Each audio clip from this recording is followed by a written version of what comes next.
প্রথমবার মতো সোর্সিং কর্নারে থাকছে বাংলাদেশের সেরা রপ্তানি পণ্যের এক সমাহার। পণ্যের প্রসার ও বিপণনের জন্য মেলায় থাকছে উন্মুক্ত সাংস্কৃতিক আয়োজন, মহিলা, প্রতিবন্ধী, সুবিধাবঞ্চিত, কুটির, তাঁত, বস্ত্র, হস্তশিল্পের উদ্যোক্তাদের জন্য সংরক্ষিত স্টলের ব্যবস্থা করা হয়েছে। জুলাই বিপ্লব আমাদের দেখিয়েছে এক নতুন স্বপ্ন, যেখানে বাংলাদেশ হবে দারিদ্র্যমুক্ত, থাকবে না কোনো বেকারত্ব এবং উন্নয়ন হবে পরিবেশ বান্ধব ও টেকসই। এ লক্ষ্যে প্রয়োজনীয় গুণগত সংস্কারের মাধ্যমে ব্যবসা সহায়ক পরিবেশ তৈরিতে সকলকে একসাথে কাজ করে যেতে হবে।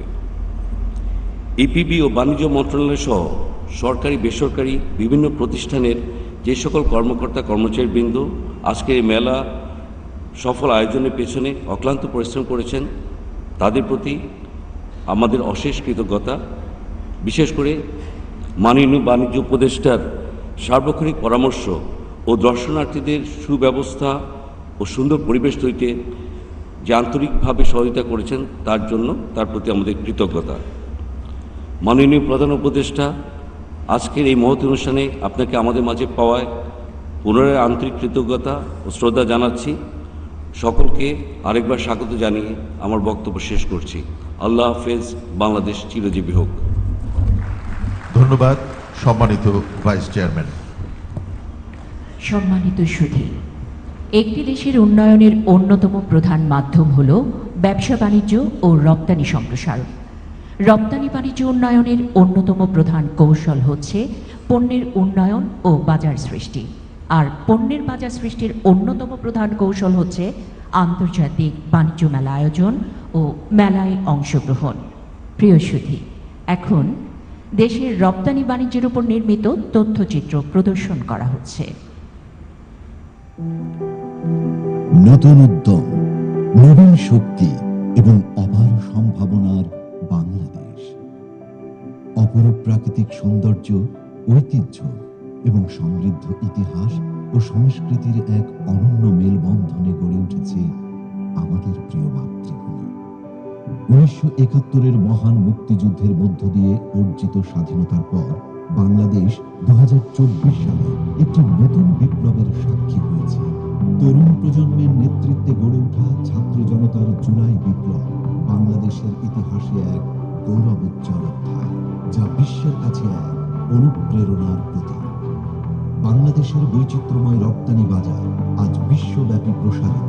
1972 সালে বাংলাদেশের রপ্তানি বাণিজ্য শুরু হয়েছিল 68টি দেশে 25টি পণ্য রপ্তানির মাধ্যমে। বর্তমানে বাংলাদেশ 855টি পণ্য 213টি দেশে রপ্তানি করে 44.50 বিলিয়ন মার্কিন ডলার আয় করছে।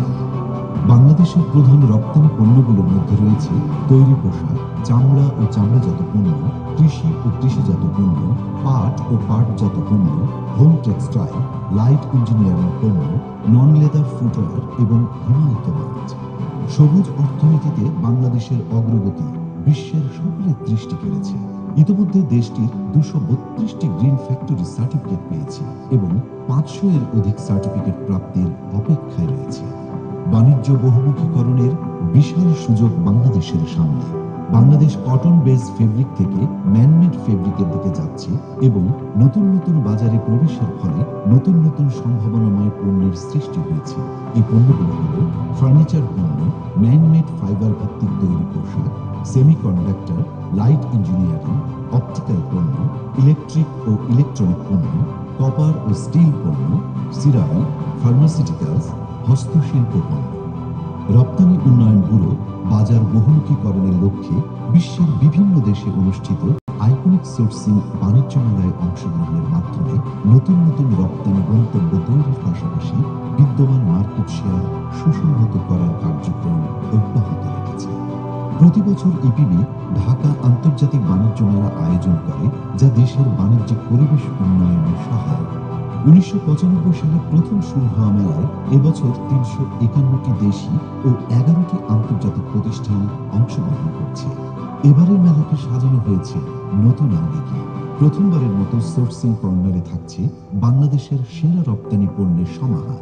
তারুণ্যের শক্তি ও উদ্দীপনাকে অনুপ্রাণিত করতে প্রস্তুত করা হয়েছে ইউথ প্যাভিলিয়ন। জুলাই বিপ্লবের মহান আত্মত্যাগকে ধারণ করে তৈরি করা হয়েছে জুলাই চত্বর। বয়স ভেদে দর্শনার্থীদের সুবিধার জন্য রাখা হয়েছে বিভিন্ন আয়োজন। প্রথমবারের মতো এবারই টিকেটিং এর মাধ্যমে দর্শনার্থীদের প্রবেশ সহজ করা হয়েছে। বাংলাদেশ আজ চতুর্থ শিল্প বিপ্লবের দ্বার প্রান্তে। তরুণ প্রজন্মের প্রযুক্তি ভিত্তিক উদ্যোগ, ফ্রিল্যান্সিং এবং স্টার্টআপগুলোর মাধ্যমে দেশের অর্থনীতি শক্তিশালী হচ্ছে। জুলাই বিপ্লব বাংলাদেশকে দেখিয়েছে এক নতুন বাংলাদেশের স্বপ্ন, যেখানে থাকবে না কোনো দারিদ্র্য, থাকবে না কোনো বেকারত্ব এবং উন্নয়ন হবে পরিবেশ বান্ধব ও টেকসই। আসুন আমরা সবাই 29তম ঢাকা আন্তর্জাতিক বাণিজ্য মেলায় অংশগ্রহণ করি, তারুণ্যের উদ্দীপনা দেশ গড়ি।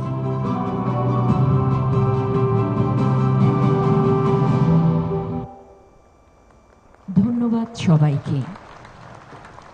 বাংলাদেশের ক্রমবর্ধমান অর্থনৈতিক সমৃদ্ধি অর্জনে গুরুত্বপূর্ণ ভূমিকা রেখে চলেছে আমাদের রপ্তানি খাত।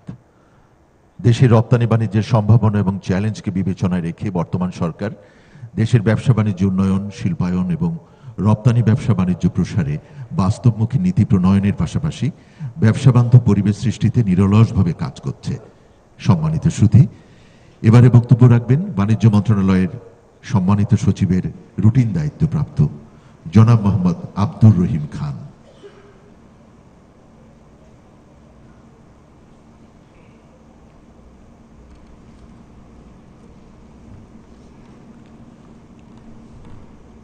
বিসমিল্লাহির রহমানির রহিম। 29তম ঢাকা আন্তর্জাতিক বাণিজ্য মেলা 2025-এর শুভ উদ্বোধন অনুষ্ঠানের প্রধান অতিথি গণপ্রজাতন্ত্রী বাংলাদেশ সরকারের মাননীয় প্রধান উপদেষ্টা, উপস্থিত উপদেষ্টা মণ্ডলীর সম্মানিত সদস্যবৃন্দ, সচিব, সিনিয়র সচিববৃন্দ, অভ্যাগত বিভিন্ন দেশের কূটনীতিবৃন্দ, সম্মানিত ব্যবসায়ী নেতৃবৃন্দ, সমন্বয়ক প্রতিনিধি, সম্মানিত সুধী, আসসালামু আলাইকুম। সকলকে 2025 নববর্ষের শুভেচ্ছা জানাই। আমার বক্তব্যের শুরুতে আমি শ্রদ্ধা অবনতি চিত্তে স্মরণ করছি 52 ভাষা আন্দোলন, 71-এর মুক্তিযুদ্ধ, 2024-এ জুলাই আগস্টে আত্মদানকারী বীর শহীদদের। আমি আরও শ্রদ্ধার সাথে স্মরণ করছি বীর মুক্তিযোদ্ধা, যুদ্ধাহত মুক্তিযোদ্ধা এবং জুলাই আগস্টে যারা আহত হয়েছেন, পঙ্গুত্ব বরণ করেছেন, এখনও আশু আরোগ্যের অপেক্ষায় আছেন। সম্মানিত সুধী, আমরা জানি বাংলাদেশের অর্থনীতিতে একটি রূপান্তর ঘটেছে, যে কারণে বাংলাদেশ আজ তার কৃষিপণ্যের পাশাপাশি ম্যানুফ্যাকচারিং হাব হিসাবে পরিচিতি লাভ করেছে। আমাদের সার্ভিস সেক্টরও বিশ্বে আজ সমাদৃত। তবে শিল্প উৎপাদনে কাঙ্ক্ষিত রূপান্তর ঘটেনি, যেজন্য আমাদের প্রোডাক্ট ডাইভার্সিফিকেশনের আমরা এখনও দেখা পাইনি। আমাদের বিশ্বাস আজকের এই বাণিজ্য মেলার আয়োজন নতুন বাজার অনুসন্ধানের ক্ষেত্রে, পণ্যের বহুমুখীকরণের ক্ষেত্রে একটি ভূমিকা রাখবে। অন্যান্য বছরের যে ট্রেন্ড ছিল সেখান থেকে বের হয়ে এবারে আমরা মেলাটিকে কনজিউমার সেন্ট্রিক থেকে সোর্সিং ফেয়ারে উন্নীতকরণের নানা পদক্ষেপ গ্রহণ করেছি, যার কিছু উদাহরণ আমাদের ইপি ভাইস চেয়ারম্যান এখানে উল্লেখ করেছেন। সম্মানিত সুধী, এবছরের বাণিজ্য মেলা কেবলমাত্র পণ্যের সমাহার ঘটাবে না। এবছরের বাণিজ্য মেলায় আমরা দেখব দেশ গঠনের চেতনার সম্ভার। জুলাই চত্বরে আমরা দেখব কিভাবে তরুণরা নতুন দেশ বিনির্মাণে আত্মত্যাগ এবং তাদের কঠোর পরিশ্রমের মাধ্যমে সামনে এগিয়ে নিয়ে যায় আমাদের দেশকে। এবারের ডিআইটিএফ কেবলমাত্র উন্নয়নের গল্প বলবে না, নতুন তরুণ উদ্যোক্তাদের ইনোভেটিভ বিজনেস আইডিয়া সম্পর্কে ধারণা দিবে, যারা দেশমাতৃকার উন্নয়নে নিজেদের অবদান রাখার পথ খুঁজে পাবে। সম্মানিত সুধী, বর্তমান সরকারের সংস্কার যাত্রায় আমরা ব্যবসা বাণিজ্যকে আরও সহজ করার, বিশ্ব বাণিজ্যের সাথে আমাদেরকে আরও বেশি ইন্টিগ্রেট করার জন্য আমরা নানা পদক্ষেপ বাস্তবায়নের কাজ শুরু করেছি। আমরা আশা করছি এর ফলে আমাদের দেশে অর্থনৈতিক উন্নয়নে দ্রুত একটি ফল আমরা দেখতে পাব। বাংলাদেশের নতুন ব্র্যান্ড ইমেজ আমরা তৈরি করতে পারব। আমরা দৃঢ়ভাবে বিশ্বাস করি জুলাই আগস্ট হতে উৎসারিত চেতনা আমাদের বর্তমান ও পরবর্তী প্রজন্মকে এমন বাংলাদেশ বিনির্মাণে উৎসাহিত করবে, যে বাংলাদেশ হবে যেখানে থাকবে না বৈষম্য, নৈরাজ্য, ফ্যাসিবাদী আচরণ। আমরা চাই প্রতিষ্ঠিত ব্যবসায়ীদের সাথে নবীন উদ্যোক্তাদের মেলবন্ধন, এবং আমরা আশা করি এর মাধ্যমে দেশে ঘটবে প্রযুক্তির প্রসার এবং ইনোভেশনের উৎকর্ষ, এবং এরই হাত ধরে বিশ্ব দরবারে বাংলাদেশ পরিচিতি পাবে 3.0 এর রোল মডেল একটি দেশ হিসাবে। মাননীয় প্রধান অতিথি, স্বল্পোন্নত দেশ হতে উত্তরণের পর প্রেফারেন্সিয়াল মার্কেট অ্যাক্সেস এবং ইন্টারন্যাশনাল সাপোর্ট মেজার্স না থাকার যে চ্যালেঞ্জ, সেটি মোকাবেলায় আমরা পণ্যের উৎকর্ষ এবং কম্পিটিটিভনেস বাড়ানোর উপরে এখন মনোযোগী। আমরা আশা করছি বাণিজ্য মন্ত্রণালয়ের আওতায় যে মার্কেট ইন্টেলিজেন্স প্ল্যাটফর্ম আমরা তৈরি করতে যাচ্ছি, সেটি সকল রপ্তানিকারককে তাদের নতুন পণ্যের উৎকর্ষ সাধনে প্রয়োজনীয় সকল তথ্য এবং কারিগরি সহায়তা দিতে সক্ষম হবে। আমরা আশা করছি বিজনেস ক্লাইমেট পরিবেশ আরও উন্নত করে আমরা ব্যবসায়ীদেরকে তাদের যে উদ্যোগকে সফল করার ক্ষেত্রে ভূমিকা রাখতে পারব। এক্ষেত্রে আমরা চাই দেশের ফিনান্সিয়াল অ্যান্ড রেগুলেটরি প্রতিষ্ঠানসমূহ ব্যবসা সহায়ক ভূমিকা পালনের ক্ষেত্রে তাদের অবস্থানকে আরও স্পষ্ট করবে। বর্তমান সরকারের যে গ্লোবাল ইমেজ, সেটিকে সামনে রেখে আমরা বিভিন্ন দেশ এবং আঞ্চলিক ফোরামের সাথে দ্বিপাক্ষিক চুক্তি করার ক্ষেত্রে যে সুবিধা, সেটিকে পরিপূর্ণভাবে কাজে লাগানোর ক্ষেত্রে আমরা সচেষ্ট আছি। সম্মানিত সুধী, আমি আপনার সঙ্গে আরও উল্লেখ করতে চাই যে আজকে সকলের যে অংশগ্রহণ এই বাণিজ্য মেলার উদ্বোধন, সেটি আমাদের তরুণ সমাজের যে চেতনা, সেটিকে আরও এক ধাপ এগিয়ে নিয়ে যাওয়ার ক্ষেত্রে ভূমিকা রাখবে। মাসব্যাপী এই আয়োজনকে সুষ্ঠু ও নিরাপদ রাখার জন্য সংশ্লিষ্ট সংস্থা এবং সকল বাহিনীকে আমি সহযোগিতা প্রদানের জন্য আকুল আহ্বান জানাচ্ছি। সম্মানিত সুধী, আমি সেই প্রজন্মের প্রতিনিধিত্ব করছি যারা নবীন ও প্রবীণের মেলবন্ধনে প্রভাবকের ভূমিকায় থেকে সুন্দর, নতুন, পরিচ্ছন্ন, সমৃদ্ধ বাংলাদেশ গড়ার অঙ্গীকারবদ্ধ। আমরা আশা করছি এবং আমরা জানি আমাদের এই বাংলাদেশ আগামীর বাংলাদেশ উন্নত বাংলাদেশ, আগামীর বাংলাদেশ সমৃদ্ধ জীবনযাপনের বাংলাদেশ, আগামীর বাংলাদেশ পরবর্তী প্রজন্মের নিরাপদ আবাসভূমি। আমি আবারও সকলকে অভিনন্দন জানাই, শুভেচ্ছা জানাই। আল্লাহ হাফেজ। বাংলাদেশ চিরজীবী হোক। ধন্যবাদ জনাব মোহাম্মদ আব্দুর রহিম খান, সম্মানিত বাণিজ্য সচিবের রুটিন দায়িত্বপ্রাপ্ত। দেশীয় শিল্পের বিকাশ ও রপ্তানি বাণিজ্যের গতিধারা অব্যাহত রাখার ক্ষেত্রে বাণিজ্য মন্ত্রণালয়ের দিক নির্দেশনায় রপ্তানি উন্নয়ন ব্যুরো ঢাকা আন্তর্জাতিক বাণিজ্য মেলা ধারাবাহিকভাবে আয়োজন করে চলেছে। সম্মানিত সুধী, এ পর্যায়ে বক্তব্য রাখবেন আজকের অনুষ্ঠানের সভাপতি মাননীয় বাণিজ্য উপদেষ্টা শেখ বশির উদ্দিন।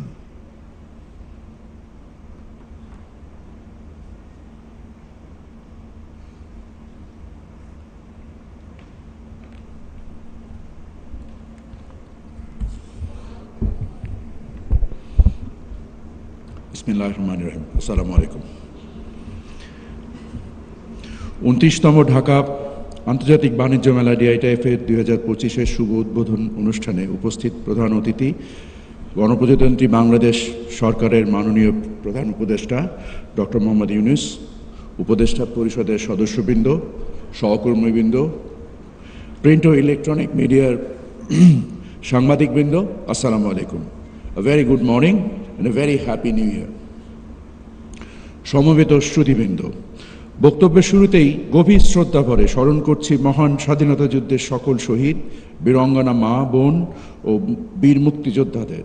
2024 সালে ছাত্র জনতার আন্দোলনের ও আত্মত্যাগের মাধ্যমে নতুনভাবে স্বাধীন বাংলাদেশ পরিচালনার জন্য অন্তর্বর্তীকালীন সরকার প্রতিষ্ঠিত হয়েছে। আমি গভীর শ্রদ্ধা ও সমবেদনার সাথে স্মরণ করছি জুলাই আগস্ট বিপ্লব শহীদ ও সকল ছাত্র জনতাকে, যারা বৈষম্যহীন বাংলাদেশ বিনির্মাণের স্বপ্ন নিয়ে নিজেদেরকে উৎসর্গ করেছেন, আহত হয়েছেন তাদেরকে।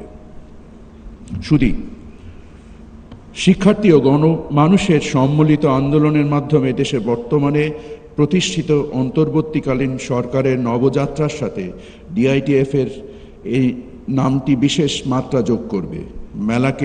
মেলাটিকে অধিক ফলপ্রসূ করার লক্ষ্যে গতানুগতিক ধারা হতে কিছুটা বের করে আনার অভিপ্রায়ে নতুন নতুন উদ্ভাবনী ধারণা নিয়ে কিছু সাইড লাইন ইভেন্টের ব্যবস্থা রাখা হয়েছে।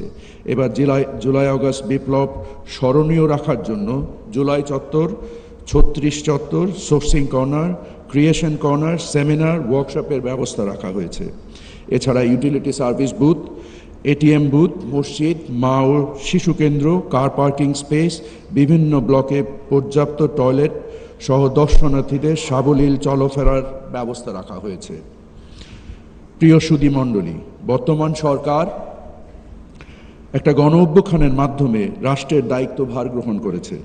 বৈষম্য বিরোধী এই অভ্যুত্থানের সবচেয়ে বড় চাওয়া হচ্ছে নাগরিকের সমতা ভিত্তিক অংশগ্রহণ ও জাতীয় সম্পদের সমতা ভিত্তিক বন্টন। আমাদের সরকার পরিচালনা করতে চায় যোগ্যতা ও ন্যায্যতার ভিত্তিতে, ব্যক্তি সম্পর্ক নির্ভর বা যোগসাজকের ভিত্তিতে নয়। এর জন্য আমাদের সমতাভিত্তিক সমাজ তৈরি করতে হবে। নতুন সরকারের কাছে মানুষের প্রত্যাশার অগ্রাধিকারেই ছিল ন্যায় বিচার প্রতিষ্ঠা করা। রাষ্ট্রীয় প্রতিষ্ঠান যেমন কেন্দ্রীয় ব্যাংক, এনবিআর, দুদক, সর্বোপরি বিচারালয় ও বিচার ব্যবস্থায় সুশাসনের ব্যাপক ঘাটতি গত 16 বছর ধরে দেখা গেছে। এ ব্যবস্থা থেকে রাষ্ট্র সংস্কারের যে প্রয়োজনটা জনদাবি আকারে প্রকাশিত হয়েছে, এটাকে পরিণামদর্শিতার সঙ্গে উপলব্ধি করে প্রয়োজনীয় সংস্কারটা করলেই অর্থনীতি যথেষ্ট দ্রুততার সঙ্গে ঘুরে দাঁড়াবে বলে আমি বিশ্বাস করি। বর্তমান অন্তর্বর্তীকালীন সরকার সে পথেই রয়েছে। প্রিয় উপস্থিতি, একটা সেলফ সেন্সার শাসন ব্যবস্থার মধ্যে আমরা ছিলাম। তথ্য উপাত্তের প্রচণ্ড গরমিল তৈরি হয়েছিল। এগুলোকে ঠিক করে উপস্থাপন করাটাও একটা বড় কাজ, যা এরই মধ্যে আমরা শুরু করতে পেরেছি। আমি নিশ্চিত যে এভাবে চললে অর্থনীতি ঘুরে দাঁড়ানোর পথ আগামীতে আরও সহজ হবে। বর্তমান অন্তর্বর্তীকালীন সরকারের কর্মযজ্ঞের শুরুতে তৈরি করা শ্বেতপত্রে দেশ থেকে 28 লক্ষ কোটি টাকা পাচারের তথ্য উঠে এসেছে। আমাদের পর্যালোচনায় দেখা যাচ্ছে এই কাজে সমাজের প্রতিটি স্তরের একটি অংশ জড়িত ছিল। মাধ্যম হিসেবে তারা হয়তো বাণিজ্যকেই বেশি ব্যবহার করেছে। খুবই আশাব্যঞ্জক দিক হলো আমাদের সরকারের দায়িত্ব গ্রহণের পর অর্থনীতির নৈতিক ভিত্তির পরিবর্তনগুলো আসতে শুরু করেছে, যার প্রতিফলন দেখা গেছে রপ্তানি আয়ের প্রবৃদ্ধিতে, চলতি হিসাবের ভারসাম্যে। সামষ্টিক অর্থনীতির ক্ষেত্রে সুদ ব্যয় বেড়েছে, কিন্তু এর মূলে রয়েছে গত শাসন আমলের সীমাহীন অনিয়ম। ফলশ্রুতিতে সুদ ব্যয় বৃদ্ধির সাময়িক একটি চাপ মোকাবেলা করতে হচ্ছে। আমি মনে করি পর্যায়ক্রমে সুদ ভার সহনীয় মাত্রায় নিয়ে আসা সম্ভব হবে, যা বিনিয়োগের জন্য সহায়ক ভূমিকা পালন করবে। প্রবাসী আয়ের ক্ষেত্রে আমরা সরকারের প্রতি বড় ধরনের আস্থার প্রতিফলন এর মধ্যে দেখতে শুরু করেছি, যার ধারাবাহিকতায় নিকট ভবিষ্যতে ইতিহাসের সর্ববৃহৎ রেমিটেন্স প্রবাহ আমরা পেতে যাচ্ছি। তবে বাস্তবতা হলো এখনও আকাঙ্ক্ষা অনুযায়ী দুর্নীতি কমেনি। এ লক্ষ্যে প্রয়োজনীয় পদক্ষেপের দিকে অগ্রসর হয়েছি। দেশে ব্যবসা বান্ধব পরিবেশ তৈরি করতে বর্তমান সরকার নিরলসভাবে কাজ করে যাচ্ছে। আমাদের পণ্যের মান ও রপ্তানি সম্পাদনের সক্ষমতা অর্জনে বাংলাদেশ এখন বিদেশি ক্রেতাদের নিকট ক্রমেই আস্থাভাজন গন্তব্যে পরিণত হচ্ছে। এ অগ্রযাত্রা অব্যাহত থাকবে। ভঙ্গুর অবস্থা থেকে দেশের অর্থনীতি পুনরুদ্ধারে আমাদের চেষ্টা অব্যাহত রয়েছে। আসন্ন রমজানে বাজারে পণ্যের সরবরাহ স্বাভাবিক রাখতে ইতিমধ্যে সকল প্রস্তুতি গ্রহণ করা হয়েছে। 2024-এর বিপ্লবের মূলমন্ত্রে উজ্জীবিত হয়ে মেধা ও যোগ্যতার ভিত্তিতে অন্তর্ভুক্তিমূলক ব্যবসায়িক উৎকর্ষতা অর্জনের জন্য সকল প্রয়োজনীয় ব্যবস্থা নিশ্চিত করা হবে। কোনো অশুভ শক্তির সাথে মিত্রতা করে লুটপাট করার সুযোগ আর দেওয়া হবে না। এতদিন যেসব প্রতিষ্ঠান রাজনৈতিক সহায়তায় বিভিন্ন ধরনের এক ধরনের ইমিউনিটি পেয়ে এসেছে, তাতে মারাত্মক একটি অসম প্রতিযোগিতা সৃষ্টি হয়েছিল বাজারে। অনেক অপ্রয়োজনীয় বিনিয়োগ হয়েছে। এসব কিছুর ফলে বৃহৎ কিছু প্রতিষ্ঠান অস্বাভাবিকভাবে বড় হয়েছে। সরকারের আনুকূল্যে অস্বাভাবিক স্ফীত হয়েছে, অর্থাৎ ক্রনি ক্যাপিটালিজমের উত্থান আমরা দেখতে পেয়েছি। ব্যাংকের পাশাপাশি শিল্প গড়ে ওঠার ক্ষেত্রেও আমরা এ পরিস্থিতি দেখতে পেয়েছি, কিন্তু এগুলো নিয়ে বলার ভাগ্য এতদিন আমাদের ছিল না। এভাবে অর্থনীতিকে কেন্দ্রীভূত করা হয়েছে। সার্বিকভাবে সম্পদের প্রচণ্ড অসম বন্টন দেখা গেছে। আমাদের দেশের মূল বিষয় হচ্ছে একটি সমতা ও ইনসাফ ভিত্তিক অর্থনৈতিক ব্যবস্থা চালু করা, যার মাধ্যমে প্রতিযোগিতামূলক বাজার প্রতিষ্ঠা করতে পারলে ভোক্তা উপযুক্ত মূল্যে পণ্য পাবে। সমতা ও ইনসাফের উপর ভিত্তি করে দেশের অর্থনীতি সচল হবে। প্রিয় সুধী মণ্ডলী, জ্বালানি ও বিদ্যুতের বিদ্যমান সংকট মোকাবেলা করার জন্য সরকার আন্তরিকতার সঙ্গে কাজ করে যাচ্ছে। আন্তর্জাতিক বাজারে বিদ্যুৎ আমদানির সংকট মোকাবেলা করার প্রচেষ্টা অব্যাহত রয়েছে।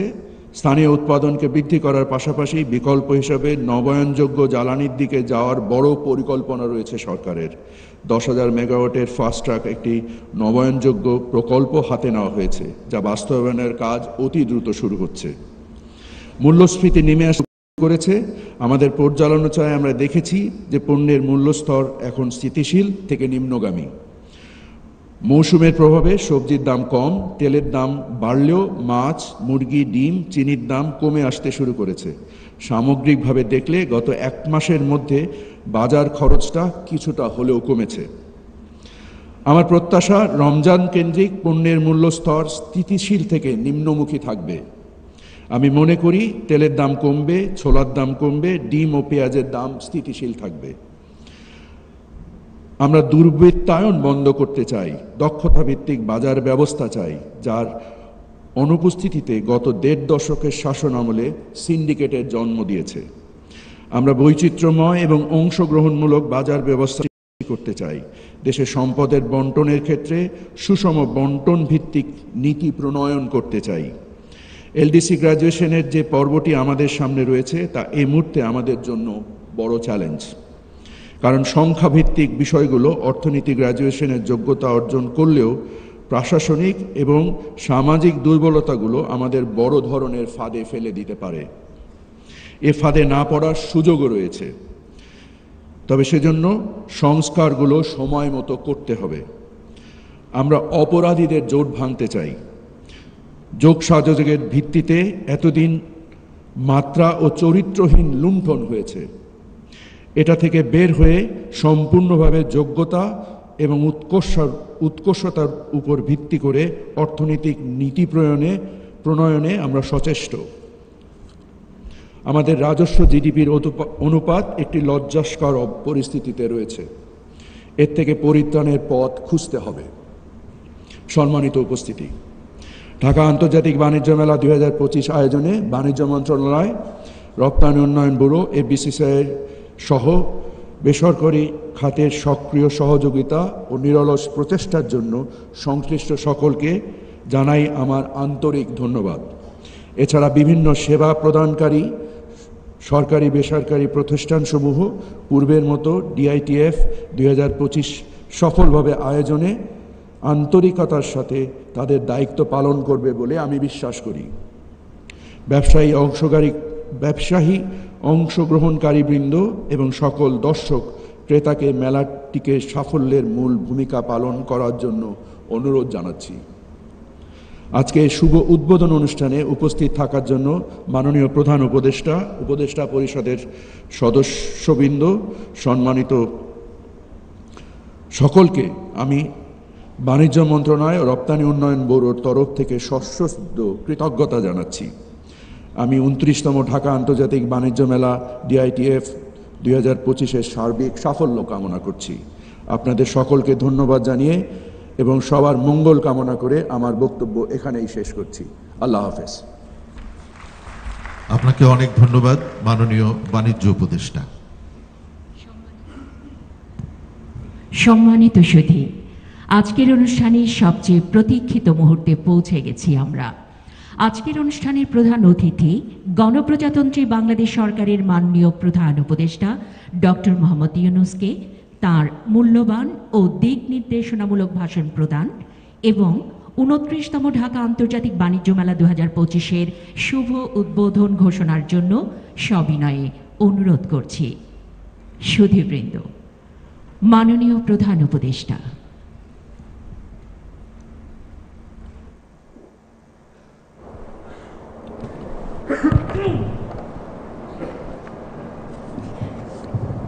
আসসালামু আলাইকুম। ইংরেজি নববর্ষের শুভেচ্ছা জানাচ্ছি। ইংরেজি বছরের প্রথম দিনেই যে আমরা একটা বিরাট সুযোগ পেলাম একসঙ্গে একত্র হওয়া এবং একটা গুরুত্বপূর্ণ বিষয়ে আলাপ করা এবং একটা আনন্দময় বিষয়ে আলাপ করা।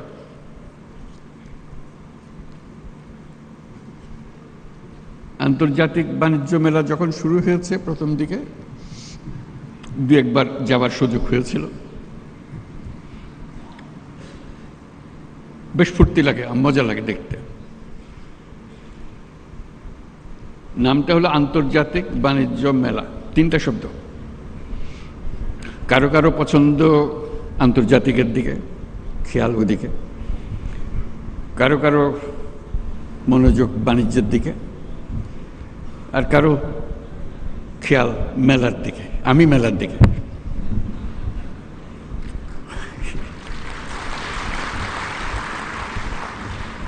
ভালো লাগে মেলা, এটাই মূল আকর্ষণ। আসলে সবাই ফুর্তি করে আসে, মনে মনে ভাবে। পরে শুনেছি বেশ উৎসাহ সহকারে বিভিন্ন পরিবারের আলোচনায় বছরের কতগুলো জিনিস তারা বাণিজ্য মেলায় কিনবে বলে রেখে দেয়। আমার কিছু অবাক লাগে, সারা বছরের পরিকল্পনা বাণিজ্য মেলায় কিনবে গেল। তার একটা আকর্ষণ আছে বাণিজ্য মেলার, এবং তার মধ্যে যত না বাণিজ্যের বিষয়, মেলাটা তাদের মজা বেশি দেখার জন্য, ফুর্তি করার জন্য। আমিও মেলার দিকে এই জন্য যে এটা একটা মস্ত বড় সুযোগ। মানুষ যেহেতু আকৃষ্ট হয়, তার কাছে কথাগুলো তুলে ধরা, তার চিন্তার মধ্যে ঢুকিয়ে দেওয়া, এই সুযোগটা এই মেলা আমাদেরকে দেয়। আমি এই জন্য বলছি এটা সুযোগ। আমরা ব্যবসা বাণিজ্য করি, টাকা পয়সা রোজগার করি, বাণিজ্য করি, আন্তর্জাতিক বাণিজ্য করি, দেশের উপকার হয়, সব কিছু ভালো কথা। কিন্তু তার চেয়ে বড় কথা হলো মানুষের মনের মধ্যে কি ক্রিয়া প্রতিক্রিয়া হয়, সেটা তার চিন্তার ভেতরে আমরা কি ঢুকিয়ে দিতে পারি, সে কি জিনিসটা সে গ্রহণ করে, সেটা এটা আমাদের দেশের জন্য অত্যন্ত গুরুত্বপূর্ণ। এ দেশটা একটা অপূর্ব সুযোগের দেশ। আমরা উত্তরাধিকার সূত্রে পেয়েছি। অসংখ্য মানুষ, 17 কোটি মানুষের দেশ, এত ছোট্ট একটা জায়গার ভেতর, এবং তার মধ্যে বেশিরভাগ হলো টাটকা, তাজা, তরুণ। এরকম শক্তি খুব বেশি দেশের কপালে আসে নাই, আমাদের এসছে। যেটার কারণে বারে বারে জোর দিচ্ছি এই তারুণ্যের শক্তিকে উন্মোচিত করার, সুযোগ সৃষ্টি করার। তার মধ্যে আরেকটা বিষয় বারে বারে দৃষ্টি আকর্ষণ করি, মানুষ মাত্রেই উদ্যোক্তা, শ্রমিক না। শ্রমিকটা হলো একটা বিপথে চলে যাওয়া। এটা মানুষের পথ না। মানুষের পথ হলো সৃষ্টি করা, নিজের মনের মধ্যে যা আছে তা সৃষ্টি করা, অন্যের হুকুমে সৃষ্টি করা না। এটা হলো তফাৎ। একটা হলো অন্যের হুকুমে, একটা হলো নিজের উদ্যোগে, নিজের চিন্তায়, নিজের ভাবনায়, নিজের ফুর্তিতে। এই মেলা আমাদেরকে আবার সেই সৃষ্টির সুরসুরিটা দেয়। এই মেলা একটা সুযোগ দেয় একজনেরটা দেখে আরেকজনের মাথায় সুরসুরি দেওয়া। এই সুযোগটা যেন আমরা গ্রহণ করতে পারি। আমার মনে মনে যে মেলার শখ, সেটা হলো এগুলো তো থাকবেই, তার সঙ্গে আরও অনেক জিনিস থাকতে পারে। এটা এক্ষুনি করতে হবে তা না, তো চিন্তাটা আমরা করতে পারি। তরুণদের একাংশ বাণিজ্য মেলাতে, ওই এটা তাদেরই অংশ। এখানে 25 বছরের পরে নিচে হতে হবে এরকম কিছু একটা শর্ত দিয়ে দেওয়া, যারা 25 বছরের নিচে তারা এখানে আসবে, এখানে তারা দেখাতে পারবে তাদের কি করে তারা।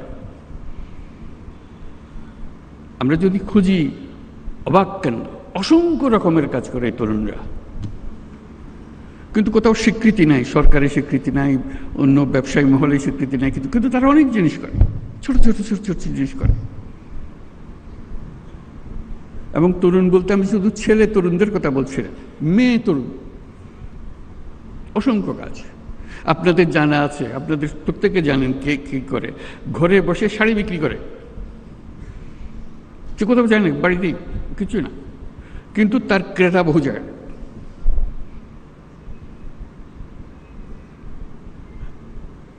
গৃহিণী, বয়স্ক মহিলা, 4-5 ছেলে মেয়ের মা ব্যবসা করছে। কি করে? রান্না করে খাওয়ায়। অর্ডারটা 3 দিন আগে দিতে হয়, কি কি চান, কি কি জিনিস, ঠিক রান্না করে আপনার বাড়িতে পৌঁছে দিচ্ছে। কোনো স্বীকৃতি নাই। তাহলে যে একাংশ থাকবে শুধু এদেরকে দেখানো, যারা অত্যন্ত চমৎকার বুদ্ধি নিয়ে এই দুনিয়ার সব কাজের ফাঁকে দিয়ে সে একটা ব্যবসা নিজে সৃষ্টি করে ফেলেছে। এটা দেখানো এই জন্য দরকার, ওই যে বললাম সুরসুরি, এটা দেখার পরে প্রত্যেকের মাথায় সুরসুরি আসবে, আরে আমি তো ইচ্ছে সুন্দর করে করতে পারি, আমিও তো একটা করতে পারি। মেলার উদ্দেশ্য হলো সুরসুরি দেওয়া, বিশেষ করে এই তরুণীদের মাথার মধ্যে সুরসুরি দেওয়া। আমি তরুণদের একাংশের কথা বললাম, যে একটা অংশ হবে তরুণদের হবে, হোক, তার মধ্যে মেয়েদের একটা অংশ হবে, তরুণীদের একটা অংশ হবে, যাতে তারাই ফুর্তি করে দেখে কি করছে তারা, কত রকমের কথা। তারা ছেলেদেরটাও দেখবে, ছেলেরা মেয়েদেরটা দেখবে, দেখে আর বুদ্ধি বের হবে। বুদ্ধিতে ঘষা দিলে অনেক বুদ্ধি বের হয়। কাজে সেই সুযোগ সৃষ্টি করা। আপনি বলতে পারেন যে এত লক্ষ লক্ষ ছেলে মেয়ে সারা দেশে করছে, আমরা কয়জনকে জায়গা দেবো এই মেলাতে? এটা কোনো সমস্যা না। এই মেলার প্রস্তুতি সারা বছর ধরে চলবে, জেলায় জেলায়, উপজেলায় উপজেলায় বাছাই করা কে ফাইনাল মেলাতে জায়গা পাবে, কার বুদ্ধি সবচেয়ে বেশি, এই উপজেলাতে কার বুদ্ধি বেশি। আমি উপজেলাতে বলছি বলতে ওরা কি করবে, অবাক কাণ্ড করে। কৃষির জগতে যে বিবর্তন হচ্ছে মানুষের বুদ্ধিতে, সরকার সহযোগিতা করেছে কিন্তু মানুষ বুদ্ধিটা নিয়ে নিয়েছে, বহু রকম জিনিস হচ্ছে কৃষিতে, শিল্পে, হস্তশিল্পে, কুটির শিল্পে, যত রকমের জিনিস আছে। আইসিটি, আজকে টেলিফোন দিয়ে কত রকমের ব্যবসা হচ্ছে, কম্পিউটার পর্যন্ত যেতে হচ্ছে না, কিন্তু কম্পিউটারও চলছে। কত রকমের ব্যবসা, আন্তর্জাতিক, আমি তো দেশের কথা বললাম, আন্তর্জাতিক ব্যবসা। ঘরে বসে কোথায় কোন দুনিয়াতে কি সফটওয়্যার বিক্রি করে দিচ্ছে সে। কাজে উপজেলায় প্রতিযোগিতা হবে, প্রত্যেক উপজেলা থেকে 3-4 যা আপনারা বিচার করেন আসবে, তাদের জায়গা পাবে, তাদের সমস্ত খরচ সরকার বহন করবে।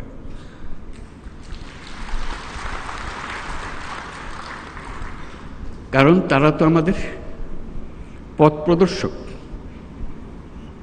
তারা জাতিকে পথ প্রদর্শন করবে, দুনিয়াকে পথ প্রদর্শন করবে। এই যেগুলো এখানে আসবে শুধু সেটা বাংলাদেশের সেরা না, তারা দেখবেন যে অনেকে দুনিয়ার সেরা হয়ে গেছে।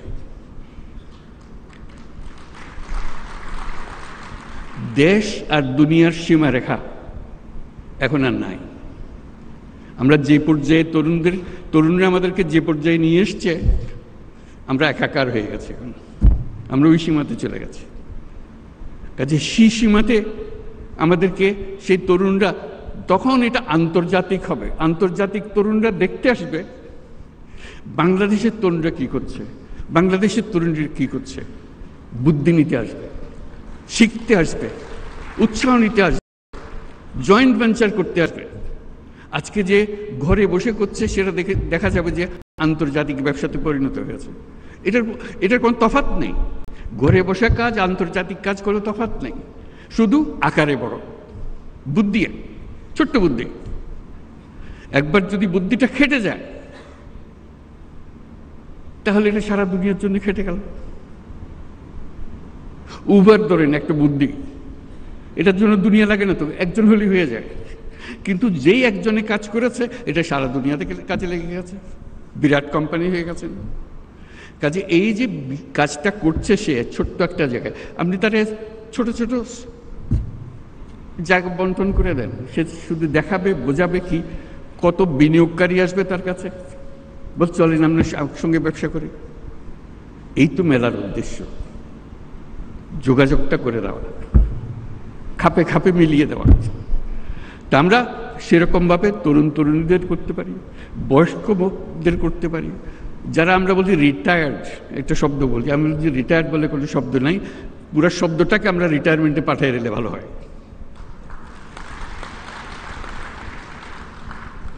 একজন মানুষ কখনো রিটায়ার করতে পারে না, সে মৃত্যু পর্যন্ত সচল সজাগ কর্মঠ, তার আগে সে থামে না। কিন্তু আমরা একটা বয়স নির্ধারণ করেছি, এত বছর হলে তুমি রিটায়ার, তারপর বলছি আমার তো কাজের না, আমার তো রিটায়ার হয়ে গেছে, জোর করে মানে অচল করে দিল, বেকল করে দিল, শব্দ একটা আবিষ্কার করে। এই শব্দটাকে ডিকশনারি থেকে বের করে দিতে হবে। আপনি বলেন 70 বছর, 80 বছর, 90 বছর, কি অসুবিধা আছে? যতক্ষণ পর্যন্ত আমি চিন্তা করতে পারি, কাজ করতে পারি, বুদ্ধি দিতে পারি, আমি তো সচল, আমি মানুষ। কাজেই তরুণরা যেরকম কাজ করবে, বয়স্করাও কাজ করবে। তাদের জন্য একটা আলাদা এলাকা, বয়স্কদের জন্য, যেটা 60 ঊর্ধ্ব 70 ঊর্ধ্বরা কি কি কাজ করছে, কি কি জিনিস করে ফেলছে, তারা করছে। কাজে ওই যে বললাম, উপজেলায় উপজেলায় হবে, প্রতিযোগিতা হবে এবং তাদের চিহ্নিত করা হবে, যারা আসছে তাদের তালিকা হবে, তাদের জীবনী ছাপা হবে, তারা কি করছে। তারপর তাদের দেখতে আসবে সবাই, দলে দলে আসবে, সারা দেশ জুড়ে আসবে, বিদেশ থেকে আসবে, কে কি করছে। আপনাদের বহু ঘটনা জানা আছে, আমার বলার দরকার নেই। কাজে ওইটাই হবে মেলা, যেটা বাংলাদেশের মানুষকে সব, এই যে বাচ্চা স্কুলে যাচ্ছে সেও বলে যে ওটা দেখে এসে মা আমি ওটা পারবো, আমি এর চেয়ে ভালো পারবো। সে ক্লাস 7-এর ছাত্রী, সে ক্লাস 7-এর ছাত্র, তার মাথায় বুদ্ধি এসছে, করুক না, অসুবিধা কি? বুদ্ধির জন্য তো বয়সের দরকার নেই, বুদ্ধি আলাদা এক জিনিস। সে 100 বর্ষ বয়সী মানুষের কাছ থেকে আসতে পারে, 5 বছরের বাচ্চা থেকেও আসতে পারে। এইগুলো দেওয়াটাই হলো এই মেলা। কাজে আমরা এই মেলা আজকে আমরা দেখব, মেলা আমাদের উৎসাহিত করবে, কিন্তু ভবিষ্যতের মেলা সারা দেশ জুড়ে হবে, জায়গায় জায়গায় হবে। এবং এটা হলো চূড়ান্ত মেলা, সবাই আসবে, দেখতে আসবে, বুঝতে আসবে, শিখতে আসবে, বিনিয়োগ করতে আসবে। এখানে যারা দেখতে আসবে তাদের অর্ধেকাংশ হলো যারা বিনিয়োগ করতে চায়, সঙ্গী খুঁজতেছে, কোন ব্যবসাটা সে ধরবে, কোন ব্যবসাটাকে নিয়ে সে এগিয়ে যাবে। বুদ্ধিটা তো বিরাট সম্পদ, টাকার চাইতে অনেক বড় জিনিস। টাকা তো বুদ্ধির পিছিয়ে পিছিয়ে দৌড়বে। আমরা এখন বলছি টাকা নেই, টাকা নেই, টাকা নেই তো বিষয় না, বুদ্ধি নেই, বুদ্ধি নেই বলতে পারে। কেন বুদ্ধি থাকবে না আমাদের? বুদ্ধি থাকলেই টাকা। আমরা চাই আমাদের তরুণ তরুণী, বয়স্কা যত আছে সবাই তার এই যে স্বতঃস্ফূর্ত উদ্যোক্তা হবার শক্তি, সেটাকে এগিয়ে এই অনুষ্ঠানের মাধ্যমে, মেলার মাধ্যমে আমরা এগিয়ে নিতে পারি। সেগুলো পরবর্তীতে স্কুলে কলেজে পাঠ্য হবে, কে কি করেছে, কি ওদেরকে উদ্বুদ্ধ করার জন্য তারা তাতেও সেটা করে। তাহলে এই মেলা সবার জীবনে একটা বড় রকম প্রভাব রেখে যাবে আমাদের জন্য। তো সেই উদ্দেশ্যে আজকে এই মেলা আমরা সূত্রপাত করলাম। ভবিষ্যতে আমরা কিভাবে করব, আপনারা সবাই মিলে এর সঙ্গে আপনাদের বুদ্ধি যোগ করুন। আমি তো কয়েকটা কথা বললাম, আমার বুদ্ধিতে যা কুলিয়েছে, সবার বুদ্ধি একত্র করলে এটা মহাবুদ্ধিতে হবে। আমাদের দেশ, আমাদের মানুষ মানুষই তো দেশ, দেশ বলে তার কিছু নাই। মানুষ, আমাদের মানুষ তার নিজের দেশ নিজে সৃষ্টি করবে, উৎসাহ করে শক্ত হয়ে দাঁড়াবে দুনিয়ার সামনে। দেখো তোমাদের জন্য আমরা কত রকমের উদাহরণ সৃষ্টি করে দিলাম। তো সেটার জন্য আজকে আমরা আন্তর্জাতিক বাণিজ্য মেলার শরিক হয়েছি। আমাকে লিখিত কিছু দিয়েছে, সেটা পড়ে শোনাই, তারপর আমরা শেষ করব। দেশে উৎপাদিত পণ্য সামগ্রীকে আন্তর্জাতিক মানদণ্ড অনুযায়ী উৎপাদন ও রপ্তানি উন্নয়ন ব্যুরো দীর্ঘদিন ধরে কাজ করে। এই সংস্থা নতুন নতুন পণ্যকে রপ্তানিতে অন্তর্ভুক্তকরণ, পণ্যের বাজার সম্প্রসারণ, পণ্য বহুমুখীকরণের অংশ হিসেবে প্রতি বছর এই মেলাটি আয়োজন করে। এই ধরনের বিপণন প্রসারমূলক কার্যক্রমের ফলে ইতিমধ্যেই আমাদের তৈরি পোশাক বিশ্ববাজারে নেতৃস্থানীয় অবস্থান তৈরি করেছে।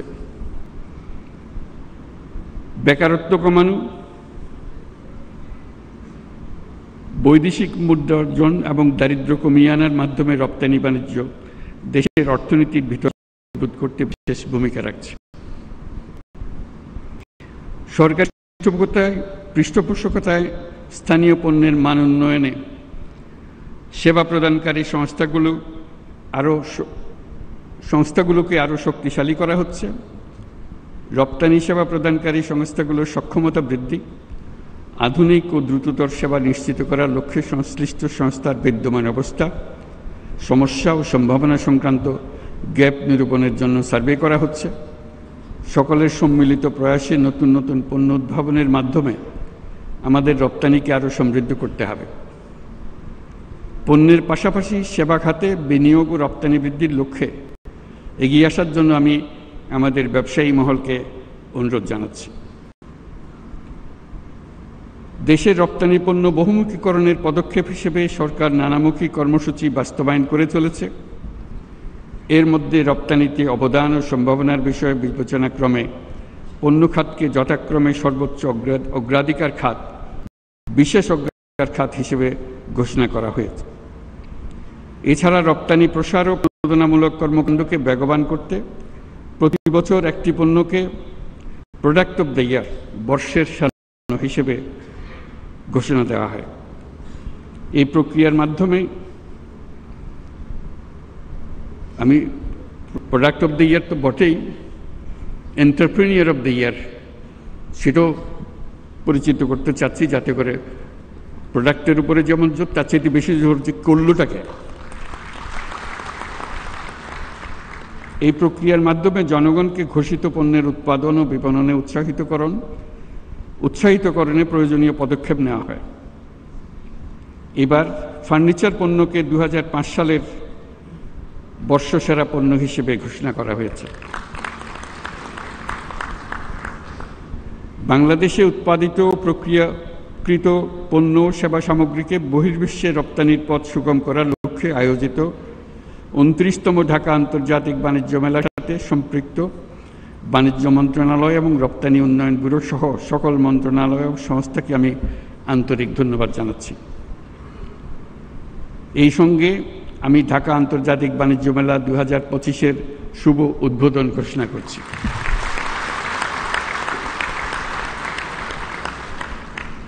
ঢাকা আন্তর্জাতিক বাণিজ্য মেলার সঙ্গে সংশ্লিষ্ট সকলকে আমার শুভকামনা। আশা করি এবারের মেলার সার্বিক সাফল্য অর্জন করবে। আপনারা সবাই ভালো থাকবেন। সবাইকে ধন্যবাদ। আসসালামু আলাইকুম। প্রত্যাশার প্রাপ্তির ব্যবধান যাই থাকুক না কেন, আমরা সবাই আশাবাদী। মাননীয় প্রধান উপদেষ্টা, আপনার মূল্যবান ও দিক নির্দেশনামূলক ভাষণ এবং সেই সাথে 29তম আন্তর্জাতিক বাণিজ্য মেলা 2025-এর শুভ উদ্বোধনের জন্য আন্তরিক ধন্যবাদ ও সশ্রদ্ধ কৃতজ্ঞতা জ্ঞাপন করছি। সুধীবৃন্দ, আমরা অনুষ্ঠানের শেষ পর্যায়ে চলে এসেছি। মাননীয় প্রধান উপদেষ্টার সদয় অনুমতিক্রমে 29তম ঢাকা আন্তর্জাতিক বাণিজ্য মেলা DITF 2025-এর শুভ উদ্বোধন অনুষ্ঠানের সমাপ্তি ঘোষণা করছি। আপনাদের সবাইকে আন্তরিক ধন্যবাদ।